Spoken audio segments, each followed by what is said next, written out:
hoje eu vou trabalhar um assunto muito, muito importante na vida de todos nós, que é o Evangelho no lar.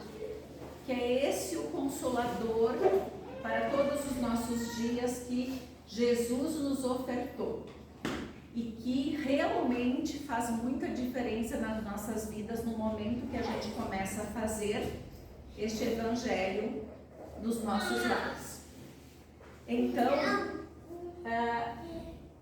o tema, o título é a importância do Evangelho no lar. Jesus já dizia que a paz no mundo começa entre quatro paredes. Quatro paredes, a nossa casa, o nosso lar, mas também o nosso espírito, quando a gente se recolhe para orar. São as quatro paredes, é nós e Deus. E Jesus se faz presente e a paz já começa em nós para nós irradiarmos aos outros. Sheila, o Espírito Sheila diz, em casa começa a nossa missão no mundo. Então, a gente já disse em outras ocasiões que nós temos a maior missão em casa. Em casa nós temos um laboratório para iniciar os nossos trabalhos, a nossa missão, as nossas provações, as nossas expiações, elas se dão mais lá no nosso lar. A oração é um lenitivo para todas as nossas preocupações. É um bálsamo reconfortante para a nossa alma infeliz. Então, orar sempre faz bem. Quando a gente não sabe o que fazer, que atitude tomar, a gente ora. E Deus está conosco sim. Joana de Ângeles, ela já diz isso, sobre o Evangelho, sobre o lar, enfim. Cristo no lar significa comunhão da esperança com amor. A sua presença produz sinais evidentes de paz. E aqueles que antes experimentavam repulsa pelo ajuntamento doméstico descobrem sintomas de identificação, necessidade e auxílio mútuo. Com Jesus em casa, acendem-se as claridades para o futuro, a iluminar as sombras que campeiam desde agora. É importante nós percebermos, então, a presença de Jesus, a oração no lar, ela vai tornar o ambiente mais propenso à paz, à serenidade, à luz. Nós temos alguns benefícios quando nós fazemos o Evangelho no lar. Um deles é a proteção espiritual. Nós não precisamos de amuletos, de outras coisas para ter proteção. Nós precisamos da proteção espiritual através da moral e da oração. Vigiai e orai, já dizia Jesus. O que a gente faz quando a gente faz o Evangelho no lar? A gente atrai espíritos benfeitores e fortalece a proteção espiritual do lar. Nós orando, nós somos uma luzinha. E essa luzinha afasta todas as trevas. Afasta todas as trevas. Porque a luz se faz presente. Onde há luz não há trevas. Então, não há por que temer nesse sentido. A harmonização. O Evangelho, ele harmoniza as energias do ambiente, promovendo bem-estar e equilíbrio. Agora voltou ali. Terceiro ponto, intuição e higienização do ambiente. Inspira a prática do bem, a vivência do amor e a redução de conflitos. Orando,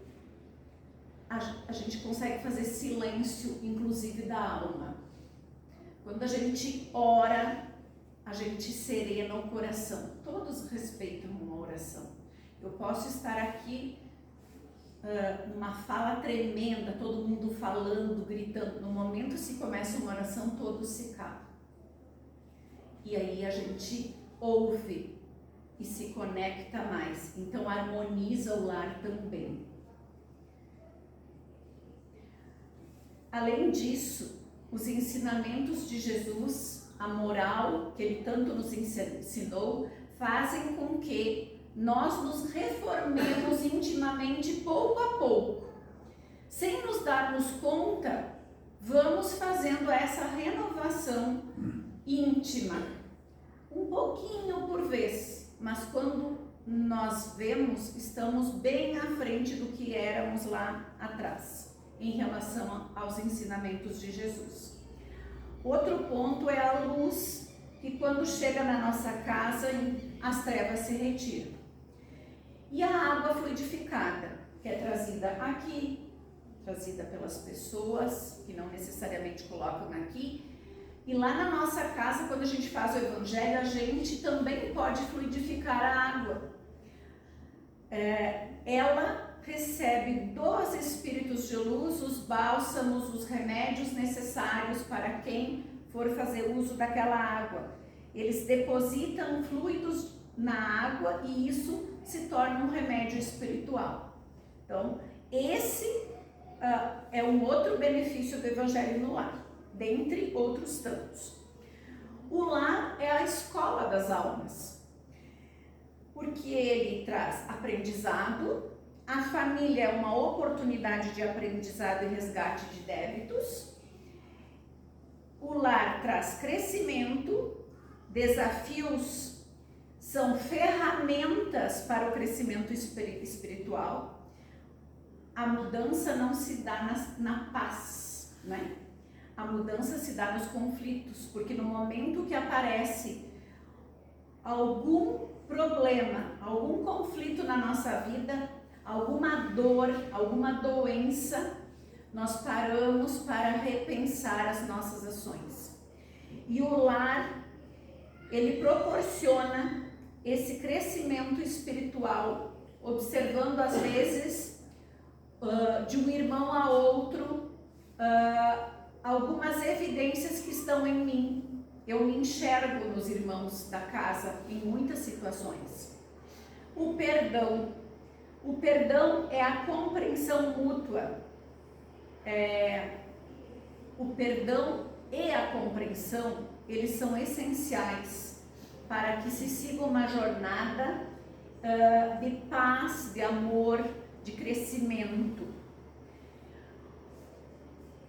O amor, ele educa e ele segue os ensinamentos de Jesus. Qual foi o maior ensinamento de Jesus? Amar. Amar o próximo como a ti mesmo. Amar a Deus sobre todas as coisas. Amor. Virtudes cristãs no ambiente familiar. Nós podemos, através do Evangelho no lar, proporcionar, explicar e entender o que é caridade para todos da família, inclusive para as crianças. Praticando ajuda mútua, a compaixão para com os problemas dos outros. Também a humildade. A humildade, ela é reconhecida pelos integrantes através das ações que nós fazemos dentro da própria casa e com os outros. Eu vou passar ligando e desligando, né? Não sei o que aconteceu. A paciência, ela cultiva a tolerância e a calma nas relações. E vou dizer, olha que a maior escola de paciência está nos lares, porque lá a gente perde muito a paciência. A gente tira a máscara social, a Irene social, a Irene da Casa Espírita, a Irene professora, a Irene, ela passa a ser a Irene, mãe lá dentro de casa, esposa, tira suas máscaras e perde a paciência. Isso se dá com todos. E a família, ela proporciona exercitar essa paciência tão difícil, importante, mas necessária para com aqueles com que a gente convive. Joana de Ângeles diz: dedica uma das 7 noites, apenas uma, da semana ao culto evangélico no lar, a fim de que Jesus possa pernoitar na tua casa. Prepara a mesa, coloca água pura, abre o evangelho, distende a mensagem da fé, enlaça a família e ora. Jesus virá em visita. Aqui nós temos os passos, o roteiro do evangelho.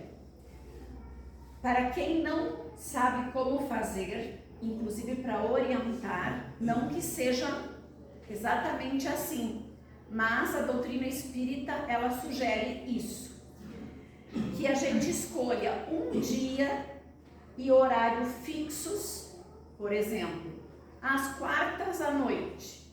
Às quartas à noite, às 20 horas, todas as quartas às 20 horas, a família se reunirá em oração.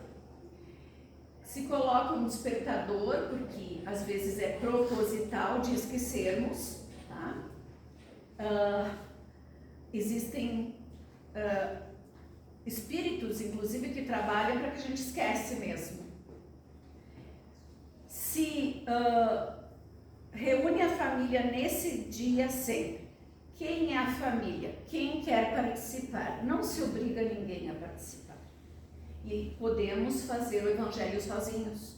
Mas Divaldo, ele diz que quando fizemos sozinhos, vamos ler alto, da mesma forma o texto, porque os que estão ali vão ouvir.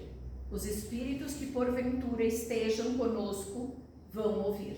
Porque se eu ler só em pensamento, eu não atinjo todos, talvez.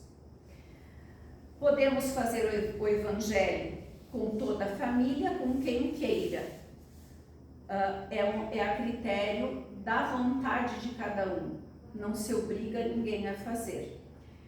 Após escolher esse dia e horário, o que se faz? Se coloca sobre a mesa uma jarra com água, ou uma garrafa com água, ou várias garrafas, um copo com água, para que durante o estudo se coloque os fluidos ali, né, necessários para quem for usar essas águas. Se faz uma prece, e vamos lembrar a prece que muitas vezes foi falada aqui. Se faz uma prece, e a prece, ela louva, glorifica, né? Ela agradece e se pede. Esses são os 3 pontos da prece. Então, se louva o Pai Maior, Jesus, quem quer que seja o seu anjo, se convida para estar presente. Se agradece tudo, inclusive aquele momento, e se faz os pedidos, as irradiações necessárias. Após, se abre o evangelho aleatoriamente, se focaliza, se intui uma leitura necessária para aquele momento. Abriu, olhou mais ou menos onde vai começar e lê o evangelho, aquele trechinho. Após, se necessário, comenta. Se ficou claro para todo mundo, ok. E se tem alguma relação com as atitudes da família, se faz um diálogo.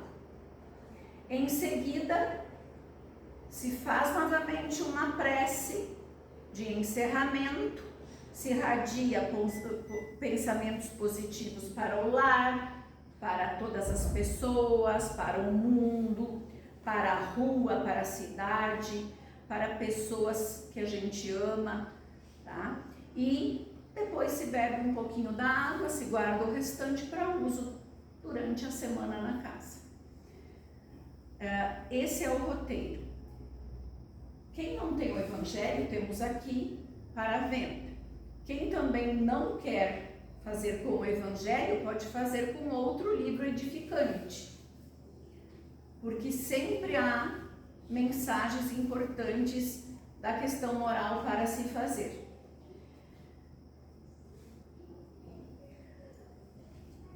No meio de tudo isso, quando a gente resolve fazer o Evangelho e se tenta organizar na casa, existem alguns desafios.